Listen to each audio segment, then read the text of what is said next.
Daily ഇങ്ങനെ ചിത്രങ്ങളൊക്കെ വരച്ച് അപ്ലോഡ് ചെയ്യുമ്പം എൻ്റെ കുറച്ച് കൂട്ടുകാരെങ്കിലും എൻ്റെ അടുത്ത് ഡയറക്റ്റ് ചോദിച്ചിട്ടുണ്ട്, എങ്ങനെയാണ് ഇങ്ങനെ ടൈം കിട്ടുന്നത്, എന്താണ് എങ്ങനെയാണ് ഇങ്ങനെ ഡെയിലി വരയ്ക്കാൻ പറ്റുന്നത് എന്നൊക്കെ ഇങ്ങനെ പലപ്പോഴായിട്ട് പല പല പേരിൽ നിന്ന് എനിക്ക് ചോദ്യങ്ങൾ കിട്ടിയിട്ടുണ്ട്.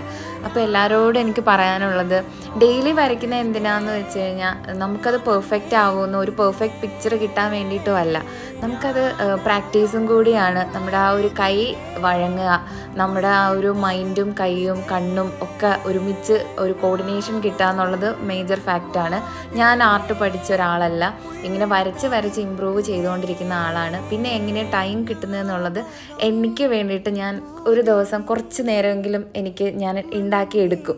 ആ ഒരു സമയം ഞാൻ വരയ്ക്കാനാണ് ഇഷ്ടപ്പെടുന്നത്. എനിക്ക് ഏറ്റവും ഇഷ്ടമുള്ള കാര്യമായതുകൊണ്ട് ഞാനത് ചെയ്യാനായിട്ട് മാക്സിമം ട്രൈ ചെയ്യാറുണ്ട്. അപ്പം അത്രയേ ഉള്ളൂ. Take care, bye bye.